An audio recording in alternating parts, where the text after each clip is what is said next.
In a somber church filled with mourning faces, the funeral service for 28-year-old Mark Wilson proceeds quietly. The priest's eulogy echoes through the sacred walls until a strange vibration breaks the silence. As whispers spread through the congregation, the coffin's mysterious trembling grows stronger. The priest approaches with trembling hands and slowly lifts the lid. What he discovers next will make your blood run cold. Inspired by a true story, stay tuned for the remarkable real story behind this video. But before we start our story, smash the like button, make sure to subscribe, and hit the notifications bell so you won't miss any new stories. Thunder rumbled in the distance as mourners filed into St. Michael's Church for Mark Wilson's funeral. Dark clouds had gathered overhead, casting an unnatural gloom over the proceedings. The loss of someone so young, just 28 years old, had sent shock waves through the community. A heart attack, they said, so sudden, so unexpected. The ancient church pews groaned in the heavy silence as friends and colleagues made their way inside, their faces pale with shock and grief. Shadows danced across the walls as candles flickered in the draft. In the front row, Sarah Chen dabbed at her eyes with a tissue. As Mark's closest friend from work, she had taken his death particularly hard.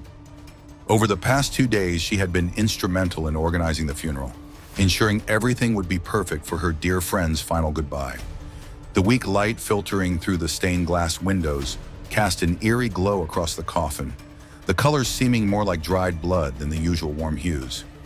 A cold draft whispered through the church, causing the candle flames to dance and the shadows to twist along the walls.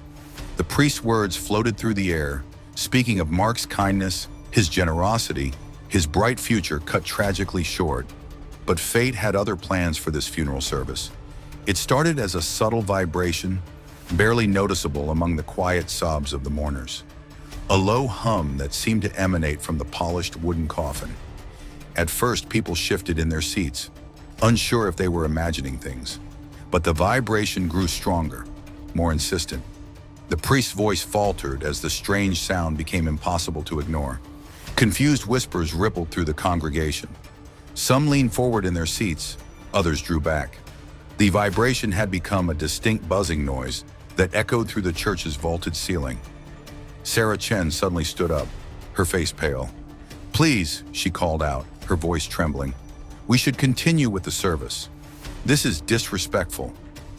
But her plea was drowned out by the growing murmurs of the congregation. Something wasn't right. The priest approached the coffin with hesitant steps. His hands shook as he reached for the lid. Behind him, several mourners had risen to their feet, torn between curiosity and horror. Sarah made another attempt to stop him, insisting that Mark deserved dignity in death.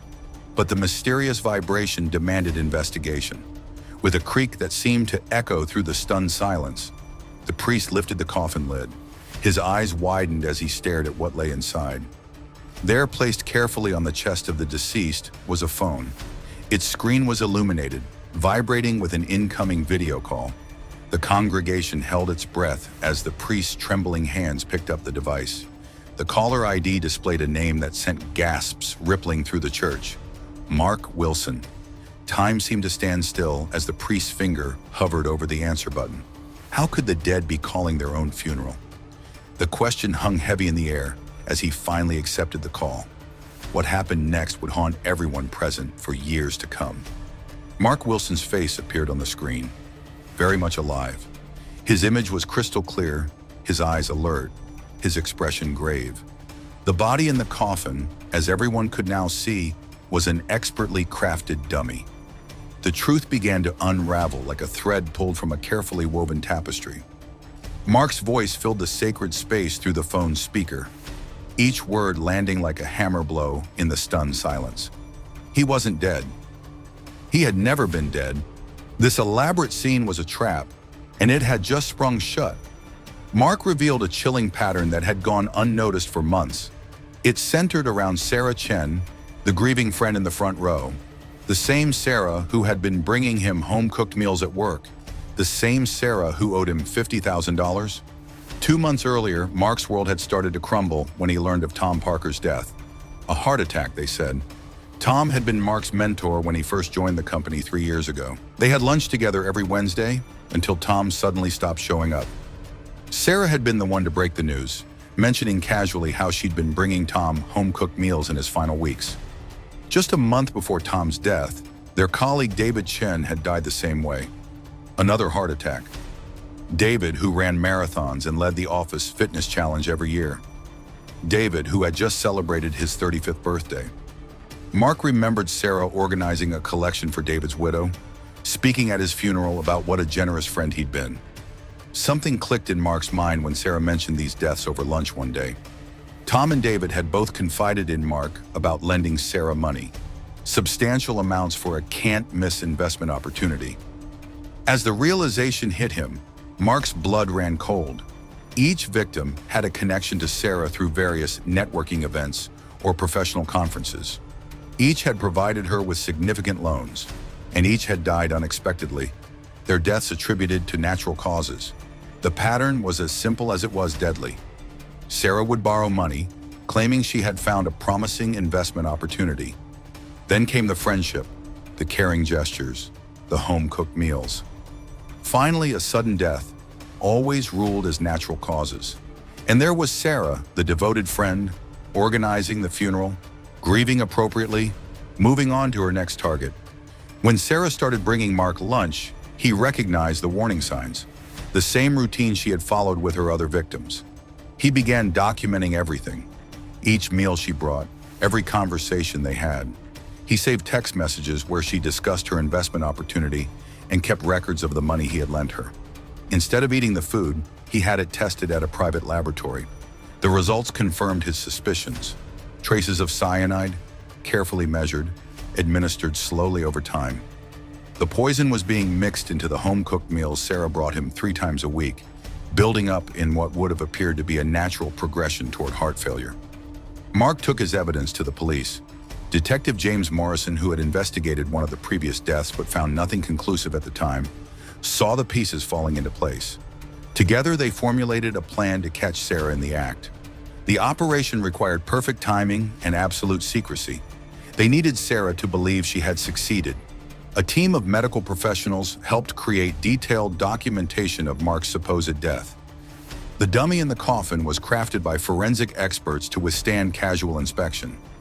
Every detail had to be perfect to maintain the illusion. The priest staggered backward, his face ashen as he realized what this meant. The words escaped his lips in a horrified whisper. "Dear God, no!" He was standing next to a serial killer, someone who had turned friendship into a weapon, kindness into a tool for murder. Sarah's composed facade cracked. She bolted for the door, but her escape was cut short. Several mourners stood up, revealing themselves as plainclothes police officers. They had been waiting for this moment, positioned strategically throughout the congregation. The church doors opened, and Mark Wilson walked in, flanked by more officers. His presence, alive, breathing, walking, was the final piece of evidence. Sarah's carefully constructed world of deception crumbled as handcuffs clicked around her wrists. Detective Morrison stepped forward from among the mourners, reading Sarah her rights.